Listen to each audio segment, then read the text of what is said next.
বিসমিল্লাহির রহমানির রহিম। আসসালামু আলাইকুম।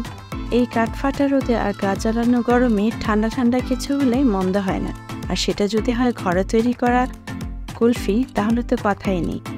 চলুন তৈরি করছি আজকে মজাদার কুলফি। আমি এখানে একটি প্যানে ফুল ক্রিম গরুর দুধ নিয়েছি 1 লিটার।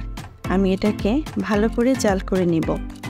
আমি এটাকে অর্ধেকের পরিমাণ জাল করে নেওয়ার পর আমি এতে মিশিয়ে দিব 1 কাপ চিনি। চিনিটা মেশানোর পরে দুধটা আরও পাতলা হয়ে যাবে, কারণ চিনিতে অনেক পানি ছাড়ে। তাই চিনি দেওয়ার পরে অনেকটাই পানি ছেড়ে দেবে, তাই খুব ভালোভাবে জাল করে নিতে হবে। এই পর্যায়ে আমি দিয়ে দিচ্ছি 2টো এলাচ দিলে এর কুলফির ঘ্রাণটা খুবই সুন্দর হবে এবং খেতেও একটা অসাধারণ স্বাদ হবে। কুলফিতে সাধারণত অনেকে জাফরান ব্যবহার করে, আমার কাছে জাফরান নিতে আমি এলাচ দিয়েছি ফ্লেভারের জন্য। এখন আমি এটাকে খুব ভালো করে জাল করে নিচ্ছি এবং এর সাইডে যে সরগুলো লেগে থাকবে এগুলো আমি দুধের সাথে মিশিয়ে দিচ্ছি, এতে একটা মালাই মালাই ভাব চলে আসবে। খুব ভালো করে জাল করে নেওয়ার পর আমি এখানে দিয়ে দিচ্ছি 2.5 টেবিল চামচ গুঁড়ো দুধ দিলে দুধের কুলফির যে গ্রেভিটা হবে সেটা ঘন হবে এবং এতে অনেক ভালো একটা সুন্দর স্বাদ আসবে। স্বাদটা গুঁড়ো দুধের কারণে স্বাদ অনেক বেড়ে যায়। আপনারা জানেন সাধারণত মিষ্টি জাতীয় খাবারগুলোতে গুঁড়ো দুধ দিলে খুব মজার একটা স্বাদ আসে।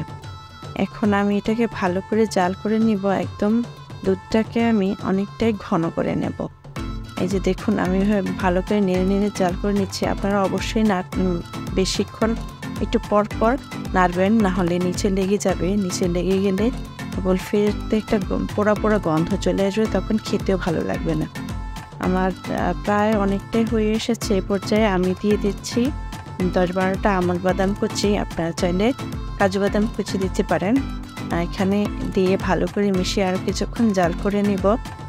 একদম ঘন হয়ে আসার পরে আমি এটাকে নামিয়ে নেব। এই যে দেখুন, আমি আপনাদের দেখিয়ে দিচ্ছি এটা ঘনত্বটা কীরকম হয়েছে। একটা কাঠের হাতল দিয়ে আমি দেখিয়ে দিচ্ছি। এই যে দেখুন, আর এটার সাইডে যে সরগুলো উঠে আসবে, সরগুলো ভেঙে এই কুলফির গ্রেভিতে মিশিয়ে দিতে হবে। এই যে দেখুন, এখন আমি ঠান্ডা করে নিব, সেজন্য একটা জারে ঢেলে নিচ্ছি, যাতে আমি আইসক্রিমের মোল্ডে খুব সহজভাবে এটাকে ঢেলে নিতে পারি। 2টো এলাচ দিয়েছিলাম, এটাকে আমি উঠিয়ে ফেলে দিলাম। এখন আমি আস্তে আস্তে একটা করে মোল্ডে ঢেলে নিচ্ছি। এখন আপনারা যদি আইসক্রিমের মোল্ড না পান, তাহলে আপনারা গ্লাসের মধ্যে বা বাটিতেও বসিয়ে নিতে পারেন। এখন আমি কাঠিগুলো দিয়ে ওভারনাইট ফ্রিজে রেখে দিব। 8 ঘন্টা রাখলে হবে। আমি যেহেতু সন্ধ্যা থেকে বানিয়েছি, তাই আমি ওভারনাইটে রেখে দেব। এখন আমি পরের দিন দুপুরবেলা এটাকে নামিয়ে নিয়েছি পরিবেশনের জন্য। একটা বোলে এরকম পানি নিয়ে কয়েক সেকেন্ড ভিজিয়ে রাখতে হবে। কয়েক সেকেন্ড ভিজিয়ে রাখার পর এটা টান দিলে আপনি খুলে চলে আসবে। এই যে দেখুন, এখন আমি আপনাদেরকে খুলে দেখাচ্ছি।